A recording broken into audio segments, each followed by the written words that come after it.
Welcome back to Live Now from Fox. I'm Shawna Khalafi. We are following some developing news out of Mexico. Today, the Mexican army says they killed a powerful cartel leader during an operation meant to capture him. The Defense Department says the leader of the Jalisco New Generation Cartel was wounded during that operation about 2 hours from Guadalajara, and he later died while he was being flown to Mexico City.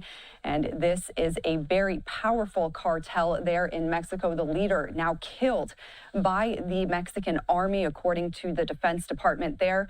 For more on this story, let's bring in Chris Dalby. He is an investigative journalist and author of CJNG, a guide to Mexico's deadliest cartel. Thank you so much for being here, Chris. It's an absolute pleasure, Shawna. Thank you for having me.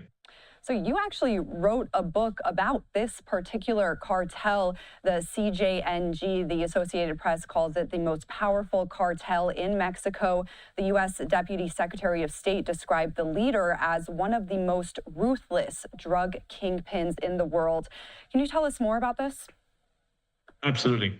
If you've heard about the worst of Mexican cartel violence, you know, the most abhorrent acts, the bodies, the decapitated corpses, the videos, a lot of that begins with the CJNG. El Mencho is one of the most influential drug kingpins in the last 30 years.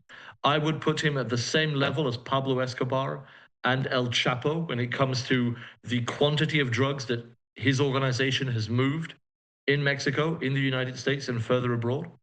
He is directly and indirectly responsible for the deaths of thousands of people in Mexico and through drugs in the United States.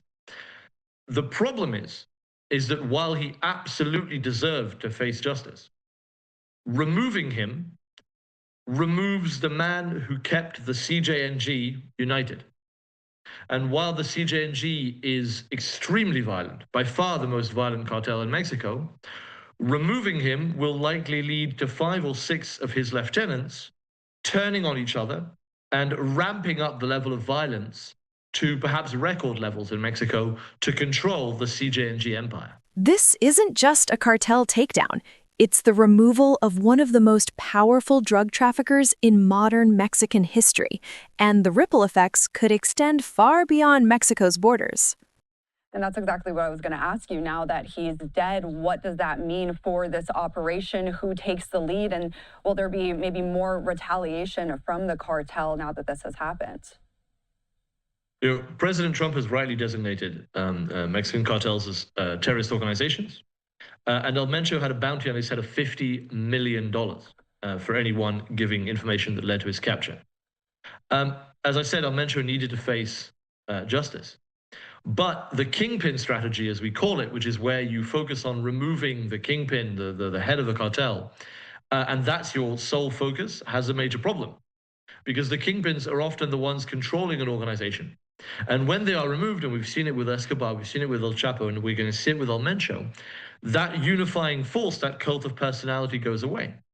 There are 5 or 6 leaders of the CJNG, which I identify in my book, who all have significant manpower, drug trafficking potential, contacts in the US, money laundering options, and incredible finances and weaponry that they will absolutely use if they think that they can claim a piece, if not all, of the CJNG.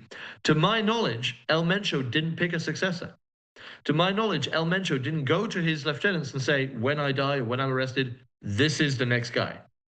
He may have done, but we certainly have no information as to that. So right now, what we're seeing in Mexico, the immediate response is what we call the narco blockades or the narco bloqueos. This happens a lot when these top guys are removed. And the cartel wants to make a big show of, you know, burning cars and blocking highways and blocking access to the airport. That often goes away within a few days, especially because the area in which they're being violent, Guadalajara, one of the biggest cities in Mexico, Puerto Vallarta, a place that millions of Americans go to on holiday, is where the government is absolutely going to want to show we're not letting the cartel dominate this for long. After that, across Mexico, there are so many criminal economies that the CJNG was involved with. We're talking about tens of billions of dollars in criminal earnings that are now up for grabs. The Jalisco New Generation Cartel, known as CJNG, rose to dominance through extreme violence, rapid territorial expansion, and direct control over fentanyl production and trafficking routes into the United States. And right now we're showing some video of what you just mentioned, those cars set on fire, the killing of this powerful drug lord, setting off hours of roadblocks with those burning vehicles, both in Jalisco and other states. Can you talk a little bit more about this tactic that is commonly used by the cartels to block these military operations? How big of a scale is this? We also want to show a little bit of those images of the smoke that arose from these multiple car fires today. What do you take from this reaction from the cartel, and what more can we expect? So information coming to me in the last hour has suggested that there's been some movement there. Yes, in the hours immediately after El Mencho died, gunmen took to the streets, imposed a curfew on much of Guadalajara and Puerto Vallarta. Again, these are cities in Jalisco. This is their home turf. This is where we can expect a stronger reaction. But there were videos of gunmen at the airport. That appears to have been substantiated, but that situation appears to have been resolved. Police and army were able to retake control of Guadalajara airport. We don't have information about casualties yet, but the gunmen never reached the tarmac. We're seeing videos shared online of burning planes or the whole city on fire. Those seem to be fake news. In Puerto Vallarta, the cruise port appears to have had a fire set there, preventing access. But again, those situations could probably be resolved in the next few hours to days, with perhaps some casualties, but a limited number. The problem is that Guadalajara is going to be a World Cup city in 5 months. Puerto Vallarta is one of the biggest tourism destinations in Mexico and a constant place that Americans visit. That sort of reputational damage takes months or years to recover from. So what the CJNG has done here is, in an outburst of violence that might be controlled, create long-lasting economic ramifications for Mexico and the United States. I don't expect the violence in the medium to long term to be in the cities. I expect it to be in rural Mexico, in small town Mexico, where the drugs are going through, where the fentanyl is being manufactured, where the migrants are being smuggled, where the oil is being stolen, because those are the areas where there are no tourists, there are few cameras, and the violence can happen almost with impunity. And that is a problem that Mexico is going to have to figure out. And I don't know to what extent the US government is going to be interested in helping them, because the US was very focused on El Mencho. What happens next is open for debate. Comparisons to Pablo Escobar and Joaquin El Chapo Guzman aren't made lightly. Those takedowns reshaped organized crime in Latin America, but they also triggered violent succession battles.